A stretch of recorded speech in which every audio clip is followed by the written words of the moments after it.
taught me everything and everything you've given me. I'll always keep it inside.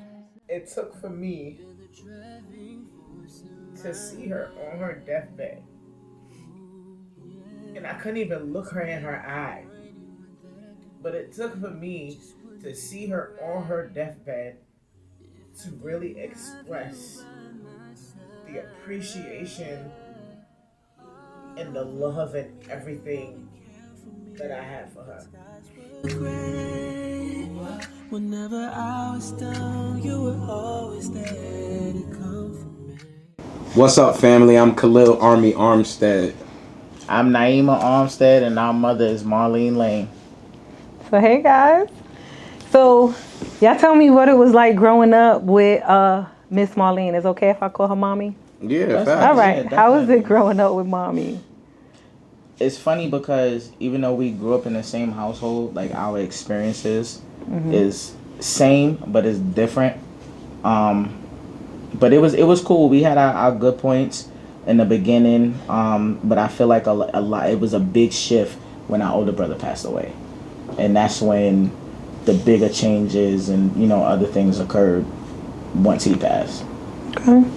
Yeah, I was the baby.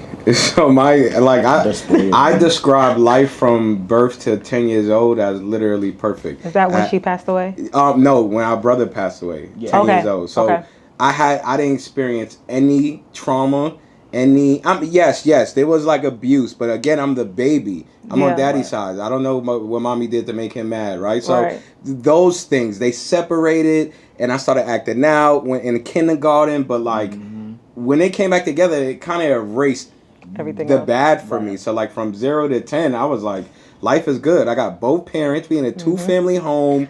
I got siblings that don't like me but love me. Like, this is exactly what you want. That's what childhood is. As soon as my brother, he got cancer at 15, but when he got sick, I describe it as like he got sick, died, life was over. Like, that's how tragic it felt, Pretty much, yeah. So how was your relationship with Jamal? That was your brother, right? Jamal, yep. Well, me and him was like this. Okay. But me and him, like we was close, but we butted heads all the time. But the support with anything that we did was always there. Like, he used to snitch on me when he get mad when we would fight and argue. Like, why don't you tell mommy you doing this and all that? Jamal, like, boys used to knock on the window. Yo, you tell your sister come outside. Wouldn't snitch. But at any time that we fought, at the end of every single fight, he would call us into the room because they shared a room. Their room was downstairs, my room was upstairs, and we would kneel down by his bed and we would pray. And one thing he used to always tell us is that regardless of anything, I'm going to always have y'all back and I'm going to always be here for you.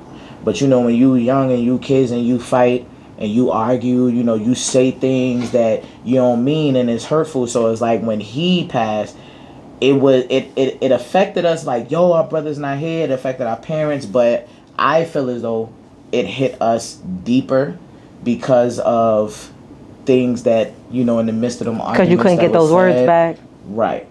But the love was always there. Like, shoot, Ninja Turtles, Michael Jackson, like all that stuff that's love now is there because of him. The only thing that we still, I don't know about you, but I stopped watching wrestling.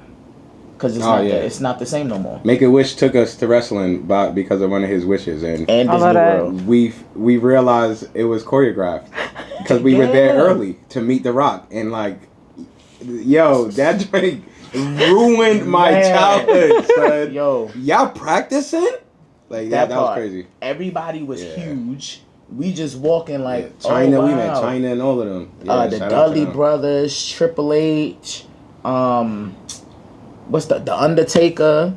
They were huge, but The Rock was just really nice, and I was laughing because my mom, she was in there feeling on that man's chest, just a smile like, "Oh, you're so nice," and my pops just standing there. Starstruck, that groupie. right. You pop, but you was feeding. Yeah, but it was. So was she more reserved, or was she more outgoing, or did she have her moments? My perspective is reserved. I got, I would just say like classy. Like my version of her was very classy, very reserved, and like outgoing moments. Because when she got around her village, she was lit, right? Cigarette in the hand, the Heineken, like so that vibe was. She loved her nieces, right? Yes. So her sister's kids, those is her kids. She did everything. So before we got there, those are her kids. Because her sister died early, so her sister died really early. So like she really had like this classy, elegant like vibe to her. She came up. I would say she was bougie, a little stuck up too. Because even after I did my homework after she died, I'm asking her cousins like, how was she? I don't know. She cut me off for 10 years. Like we had an argument. She cut me off, and I didn't see her again till like oh shit. Because she didn't want the trauma and the generational curses that her family was fighting through to go over. She was a performing artist. Gave it up to be a nurse because like she had Jamal. So my mother did it by the book. Like married, had a child, Jamal's father died. And here come my pops, right? Because you know she's still a woman, nice, beautiful black woman in Brooklyn. This guy, Kenny, got some swag, you know, come sweet talk her. Do you know the background behind the meeting? No, you do it. But like, yeah, for me, like my experience for her was like, I got a super strong black mom. And in 1999, she had breast cancer. So, like, I even saw her at her lowest, drinking noni juice. She beat breast cancer. Like, I watched her beat breast cancer by going natural. Noni juice, wheatgrass, being a vegan, right? Like, so I got to see the bald head mom to...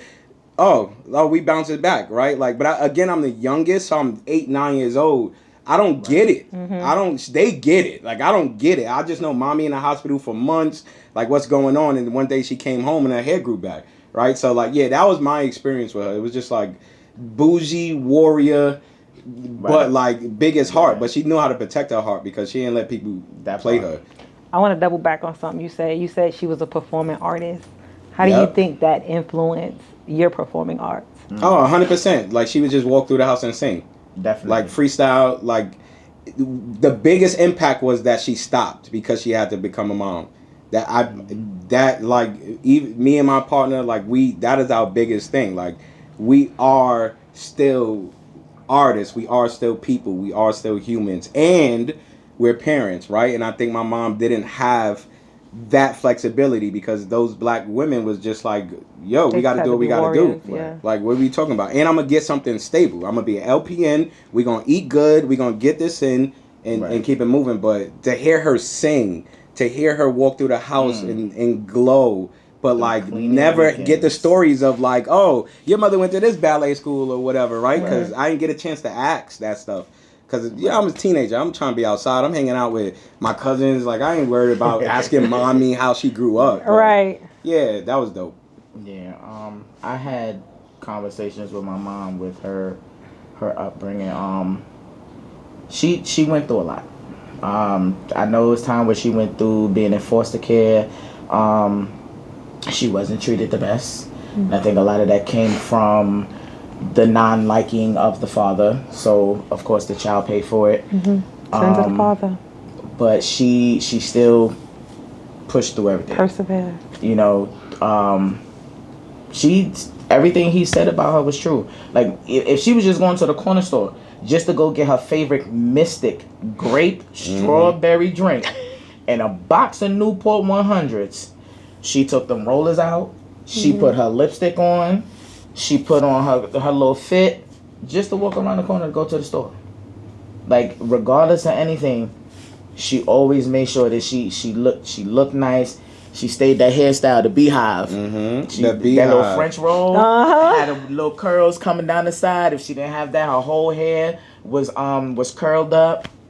And like my experience with her, I was nosy. So like the conversations that would be kept from us, I'm listening. With him, a lot of things was kept from him. Because he was the baby. Right. Because even with my childhood, I spent a lot of time in and out of the doctor's offices because of my health issues. And she was the one that would always take me and be home with me, whenever she didn't have to go to work. So a lot of even the struggle with her breast cancer when she was going through that, it was me and her. He was with Pops, you know, because during that time when it came to things like that, how he would deal with it, they just didn't want to put that on him. Right. You know, but she was a very, very, very strong woman. Like, I've seen this woman be strong in her weakest moments. The level of abuse that she endured, and this is what I'm probably gonna break down, but even in the moments of being driven crazy to the point where the man would walk in the door and she would stand at the stairs, fuck it up, fuck it up, fuck it up, you motherfucker, fuck it up, and would turn around and still, all right, come on, y'all, let's go. We stayed with a roof over our head. Don't matter if we was bouncing from house to house being homeless. We stayed with food. Didn't matter if we was eating ramen noodles and syrup sandwiches. We had food. We had clothes. We had shoes. You name it, that lady provided. She provided. And she made sure that through every obstacle that she went through, we only seen the strength. She never showed the weakness. Facts. So in her moments of breaking down, she did that on her own. Private. Right. But like again, I say, I'm nosy.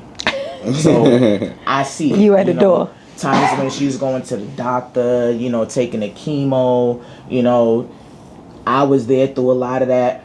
I didn't know she was gonna cut her hair though. We came home from school one day and then we looked and she's like, I gotta show y'all something, and she bawled. Did you see strength in her cutting her hair? That's a good question. Very good Did question. you see it as a strength move? I think she owned it. Right. Yeah. I think she immediately owned it. She's Because it's going to happen, so I might as well just do it. She was on top of stuff. Yeah. Like, she knew what drugs not to take. She knew how to attack it. So, yeah, I would say that was a strength move for her. Like, I'm going to just get this over with. How do y'all feel her strength shows up in your life? Like, all the things y'all watch her persevere through, like, what did that teach y'all? To keep pushing. Yeah, I'm a win. That part. I'm a winner. Winners win. I'm just going to win. Like, I've seen, you know, like, you just see people at their lowest and still, because I forgot about all of that stuff too. Like, we always did have a roof over our head. Yeah. I was fly. Like, she didn't care. I had Jordans.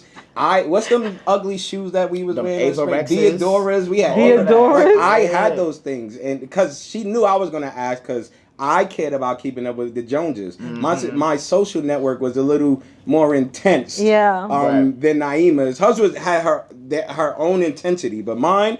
It was a lot of gentlemen I needed to be around. I'm learning from. Like, these guys are fly. Like, nah, I need Tim's or like one pair of Jordans at least. He was Mr. Right? Popularity. But like, yeah, like I think like I never missed a beat. You know, even when we lived in one bedrooms or we slept, she cast in on favors too, because some of them nephews and nieces had to open their crib. Like, we homeless. Open that door. We sleeping on we literally made the beds out of the bags of clothes. Right. Sleeping on those floors. So it was just like floors. We ate good that summer, and she was very smart. Right. This is when you go to free lunch. Right. Like this is the time where your cousins, you stay at your cousin's house, but their mothers are young. Those nieces are young. Right. Everybody get out. Why y'all in the house? Definitely. Y'all go outside from 8 to 5. Y'all outside, and you better be at free lunch at 12, because I'm not making nothing. And y'all bring y'all ass in and take a shower, and you know y'all do the summer routine. Right. So that helped, like, from my perspective, because then we'll get to how we got there. Because we went from like this perfect life to like once Jamal died, that was it. Like, we was evicted. Like, Jamal died, and my pops told the landlord, "Don't renew the lease. Kick them out." Oh. Yep. He was gone. New life, new girl, new apartment. Like this. But we got to focus on what we got, which is a grieving mother and 2 grieving children. We not teens. She probably just hit 13. Yep. So we in stages of our lives that are critical. High school, middle school, grieving mother that I've never seen her weep over Jamal. I've never seen her weep over her son. Never. So like when she's saying the strength, like now it's coming back to me like, oh shit, nah, she never never, you know how, because I'm emotional, so I like to vocalize how I feel sometimes. So, oh, I'm tired. What the fuck? I ain't never hear that from her. Like, oh, my son died. I should just give up. Never seen it or felt it. So, yeah, just, she did hide that from us, but the day of, I seen it. I don't know if you remember, because when it happened, they put us out the room. Yep. Because they knew it was coming. He was at home or he was at the hospital? We was on the way to Maryland. Hospital in Philly. Yeah, shout out to them. We was on the way to Maryland. Shout out to Papa, our little brother. Yeah, my mother adopted children. She would adopt her niece's even kid. at her lowest point. Yes. She was adopting her sister's kids and her niece's kids during our whole life. So these people were living with us. Some of our cousins are like almost legal siblings because she adopted them. But Papa's the one that really, really stuck because she had him from young. So we was on the way to see him because she would... And my father's involved in all of this. This is Mommy's family, but he's Uncle Kenny to all of them. So we going to see him to check Papa because he did good in school that year. Jamal's on the tank. He on the oxygen tank in the van. But he just couldn't get the breathing rhythm right halfway down the turnpike, and we ended up at the Philly hospital. But all I remember was some deep breaths and get out, and it was over. You know what I'm saying? So he say he saw the light. Yeah, when we was in the van, because what it was he had an aggressive form of cancer. So it started in the femur, then it spread it to his chest, and then his head, and then his chest. No, it didn't spread back to his chest. It was more in there, but it was so deep they didn't see it. Yeah, so by the time they found it, it was like only thing we could do was make him comfortable. Yeah. So that's what they did, and it's crazy because he passed, if I'm not mistaken, I can't remember the days, but my mom and Jamal, one passed on a Sunday, one passed on a Monday. One passed at 2:30 p.m. and the other one passed at 4:30 p.m. Mommy is Sunday at 4. And then Jamal was the Monday at 2:30. Yeah. And it was just crazy. Like it was just like Jamal was like, "Nah, mommy, come on, it's time." Because time for you to go. Even on her deathbed, like I was going to stay at the hospital with her, but when the cancer came back with her the second time, she knew what it was. Was it breast cancer again? It came back in her lungs this time. 6 years in remission, after 5 they say you're supposed to be good. So we thinking we good, but she knew what it was when she went to the doctor. And I overheard a conversation with her and one of her nieces, and she was like, if it comes back that it's the cancer again, then I don't know what I'm gonna do. I don't know what I'm gonna do with Na-imah and Khalil, how they gonna take it, how I'm gonna tell them. But she did end up telling me. She didn't tell Khalil, but she did tell me. Nah, they hid that shit for mad long, son. Yeah, they hid it for months, son. It was hard for him. He couldn't even be home. He would stay away from home because seeing her like that, our friends, they were scared to even come to the door. Just seeing her like that. Because nobody was used to seeing that side of her, the lowest side of her. Yeah. So, let me ask y'all, does her keeping stuff, mostly you, Army. Yeah. Does that make you more open? Would you see yourself being more open with your son when it came to things? Or do you feel like that was the best move when she kept it quiet from you? Yeah, I'm going to be more open, but I don't need to be detailed and graphic. Okay. Because... You get just enough. This is what's going to happen. Nobody going to tell you nothing about your daddy. I'm going to tell you. That part. Yeah. You feel me? But... You don't need to know details. I don't need to traumatize you with graphics. I don't need to know why my father went to prison. What did you learn? Right? What did you come home? And I did ask my pops that this year, some of that stuff. But for me, nah. And I'm glad that even when I followed up, it matched what I knew. It wasn't a different person. That's the scary part. What am I about to learn about this person that was hidden and not from few sources? Just nah. Your mother was solid. She ain't want to bother with none of that foolishness.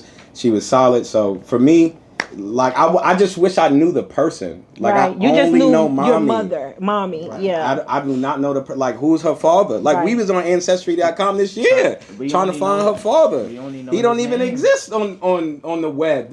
She was born in 1950. Right? So it's now we going down that road because there's a side of our family we have never connected with. So do you think that if she was here and y'all looking for her family, what would she say to you? That's a good question. What would she say? Did she talk to you about her father and them? She would definitely help us look for him. Okay. It's because from the way I talk, I feel like she would have been like, mind your business. No, from the way I say, the way she was and with her family. From conversations I had with her, she got better. Like he wasn't fully there, but he got the better treatment. Him okay, I get that. With her mother. Okay. Oh yeah, to provide context, she was definitely mentally and verbally abused. Yes. My mother, those sources came back and said your mother left as a teenager because she was only referred to as black bitch by her mother. Yep. And they told me this at my grandmother's funeral that I paid for. Not to mention that came down to me. Because of the non-liking of my father with the abuse, I got called all fat motherfucker.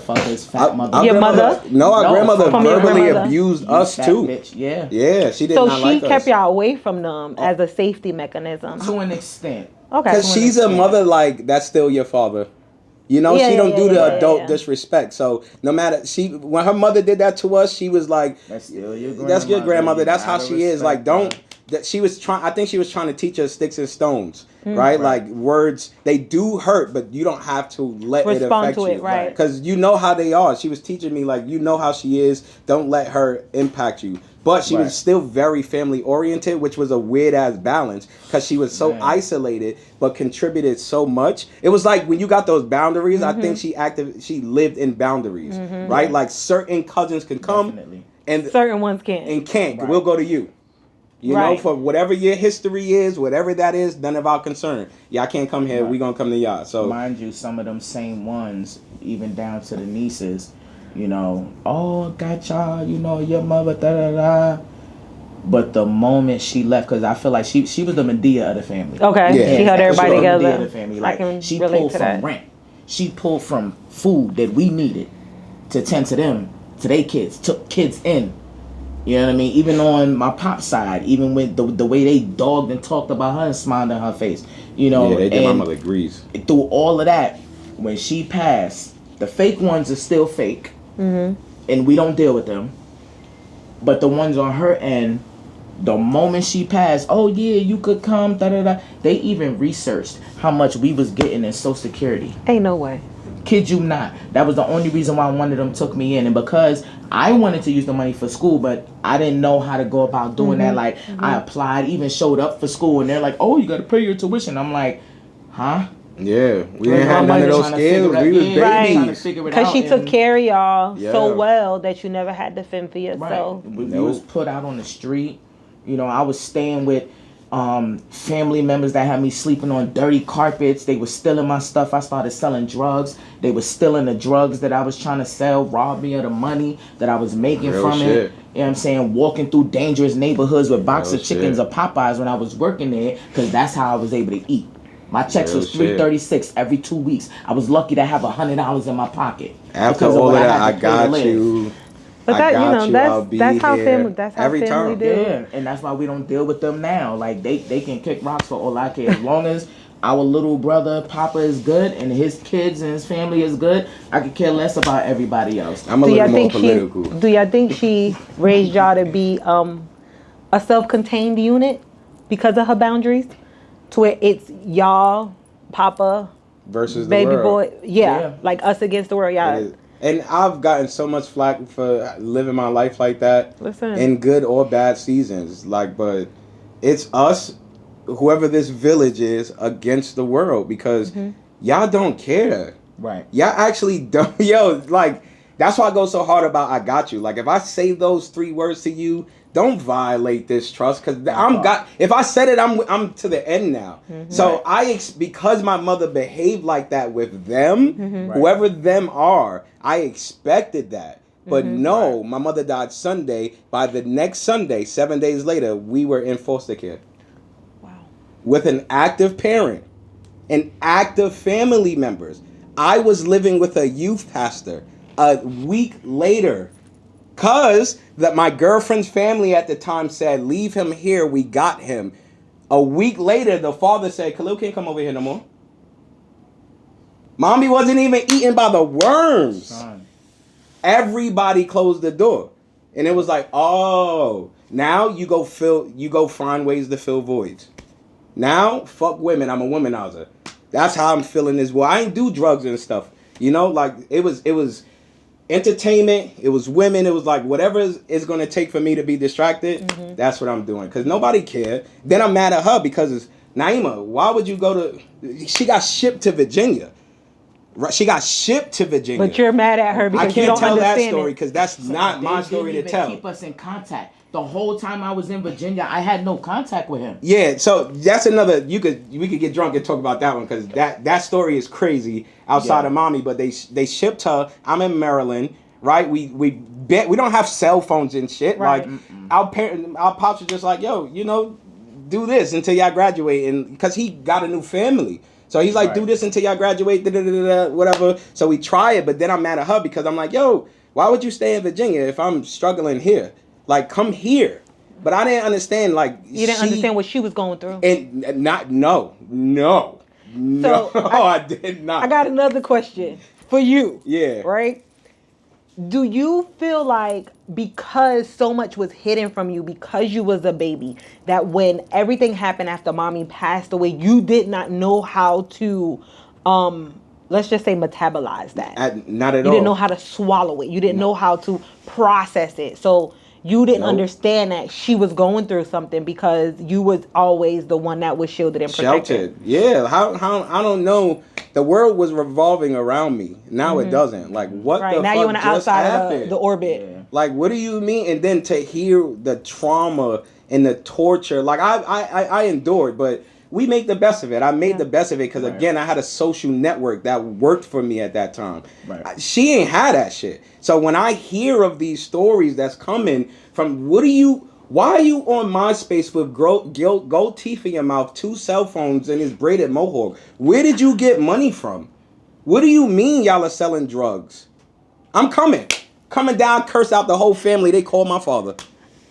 Oh, Khalil came down here, threatened to kill us. Like, look how y'all said I got you to Na-imah. She's living here. And all she wanted to do was go to school. One kicked her out, the other got her. They eating the fucking Popeye's chicken, that the only thing that she could afford. So it was like, how do we even balance this? And then I'm now in New York. I'm further away, starting all over. Because I stayed in that school, but I'm in a school that we both went to that now I only go to, and everybody knows you're only here because your mother's dead. No, you ain't next to me. No, you ain't next to me. But I'm hoping you can see. I'm praying you can see. You ever made your mother cry?